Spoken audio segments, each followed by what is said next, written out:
Tucker would say people would come up to little Walter and like uncurl his hand. Like, what's he got in there? Yeah. You know, somebody gave Cotton $400 for a harp. And he's like, you can go to the store and get one for $8. You know? Yeah. And he's like, no, there's something, you got something in there that makes it magic or something. You Gary know? Smith's got that story too with the volume control. I was like, how's Cotton getting that sound? And he noticed that he was doing this every now and again. He's like, I got to get one of those. And he got one of those, but unfortunately it didn't do much for him. Oh, yeah, exactly. I did the same thing. You'd go see the Cotton or Big Walter at a club, and during the break you'd go up and see how he set his dials. You know, that's got to be what it. mics he's using. And that's still the big disease, like on the internet today with harp players. You know, like gear's important. Like you're doing a really interesting, analysis of like small amps like lately on the harp, and that's super helpful. Cool, it's been fun. And that, I care about my gear, and I think I have a really nice setup. It's the same setup I had 40 years ago, but still. But it doesn't substitute for just having a good acoustic sound. So, my advice to like beginner harp players would be to at least play as much acoustic as you do amplified, even if it's not as fun, because that's the fountain from which all else flows. And gravitate to some records where they're playing acoustic harp.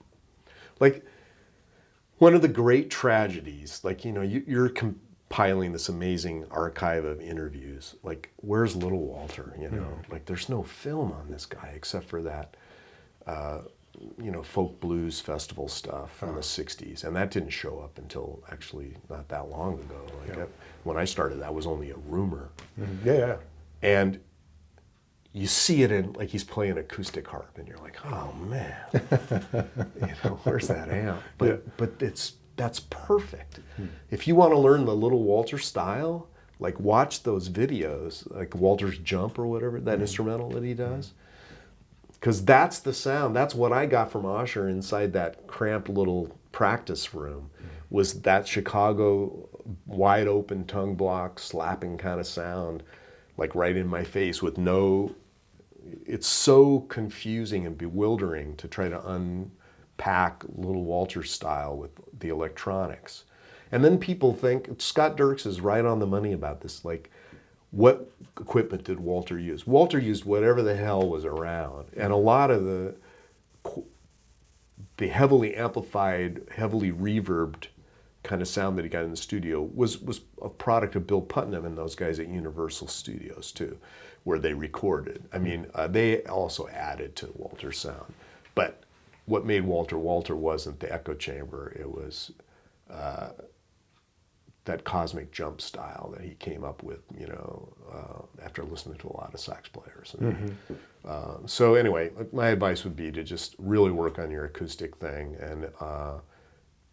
and find a good teacher who has that sound and listen to it unadorned and uncomplicated, and really work on that. Because man, if you have that sound and then you put that on top of an static or through a basement or whatever, then you've got it going.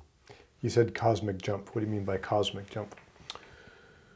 Walter was like, again, I'm an English major, so he's kind of like the James Joyce of the harmonica, right? Like, he seems to have like just leapt out, fully formed, with this completely new thing. Well, you hear Evan Shuffle, for example, 1950, right? And then you get Juke in 1952, and it's like, okay, I can tell he's moving away from the mold of his John Lee Williamson roots, but it's still pretty strong. And then you get Juke, and it's like, well, this is a horn section right here. There's long flowing lines, not the very heavy tongue block, rhythmic driving approach that used to be so important to creating that big sound that was, dominant and what came before that. But it's really amazing. Tomorrow I'm teaching a little Walter class, and that's one of the examples. Listen to this, listen to this. That's a great idea, because I was listening to early Big Walter too, and he also has a lot of John Lee Williamson, more than I had kind of thought, until I really kind of listened to it. And John Lee Williamson was the guy that set the pattern for playing blues harp in a blues band. Originally it was a string band, but all the little patterns in and out of the vocals, Yeah. the way you play the turnarounds. Yeah, and essentially the 12-bar blues, even though it kind of would stretch around and stuff like that. I mean, harp players weren't really doing that before. That's It was right. like melody-driven or Fox Chase or Lost John. I think of it as the first player really kind of, even though blues, the structure of blues has already been presented actually for many decades, especially in piano blues. It's interesting how long it took to actually get into the harmonic world. That's exactly right. So he put it in as a solo instrument. Like he would take the solos, right? And until then, it was, the harmonica was originally built to be a self-contained instrument. We were playing all the chords, the G chord waltz, and you're in the back tonguing at the same time, right? Yeah. So he put it in there in the blues band as a solo voice, and Walter's early stuff, like you said, is like right out of that bag, and he's like totally copped it, and he's got it, and all of that stuff exists today, and everybody's playing. It's really kind of amazing. Yeah. But then Walter, he's some of it's cultural.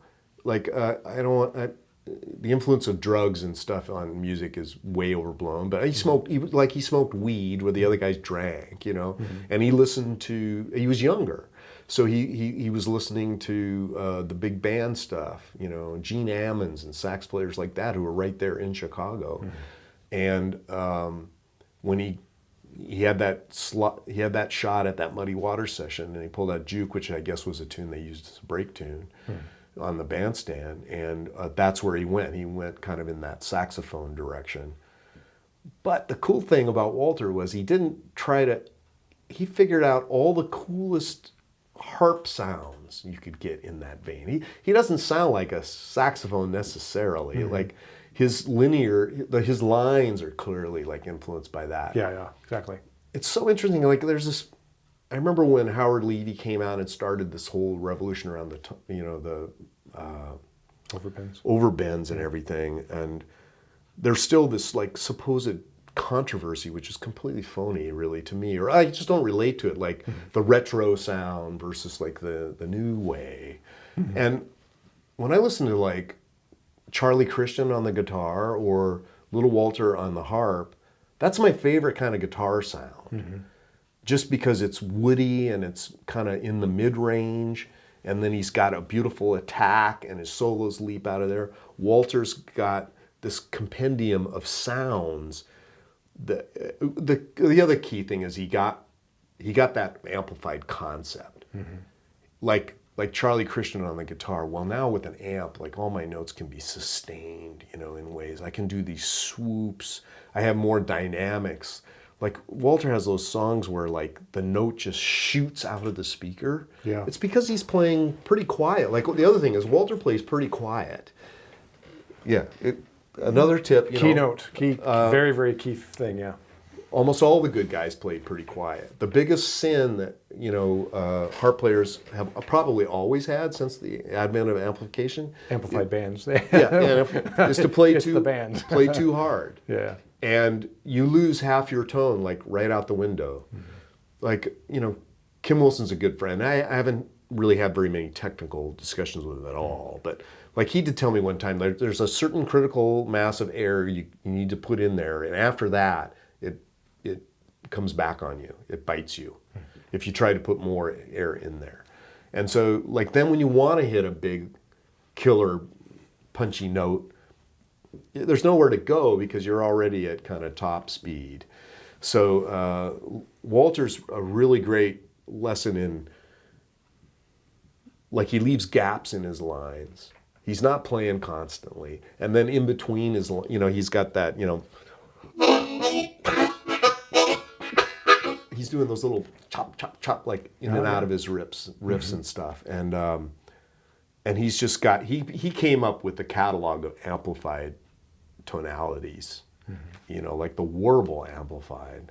Like warble is, you don't hear it that much in the pre-war stuff. You hear it a little bit, but he realized you play a warble on an amp and it's just this whole other beautiful sound kind of thing. So that became like a huge thing for him, the warble.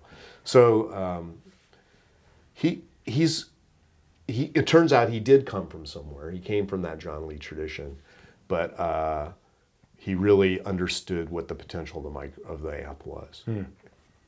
But He's a killer acoustic player too. That is true. And Right. he found the perfect band because his concept was a swinging concept. Yeah. It's interesting to imagine like how he must have felt in Muddy Waters band. It's a top band. They're playing all the time. They're making records, so that's all good. And he kills it on that lowdown stuff. I mean, it's just insane the stuff he plays with Muddy. But he's got this jump blues thing that he wants to do, which you couldn't do in that context. And so it must have been like incredibly liberating. And then he lands with the Aces, with Louis Myers and especially Freddie Belo on drums, and that's just like the perfect setup for Walter's concept, and they just took off. And then later in the 1960s, the change with the bands, it kind of squashed him down again. Yeah. You hear in these very strange parts that a lot of the guitarists are playing. The ensemble, what was alive in the Aces, all of a sudden became more of a type of a sound in the 60s. And I listened to a lot of those recordings, though he's playing cool stuff and he's making it work. It's like, oh man, the bands are just killing him.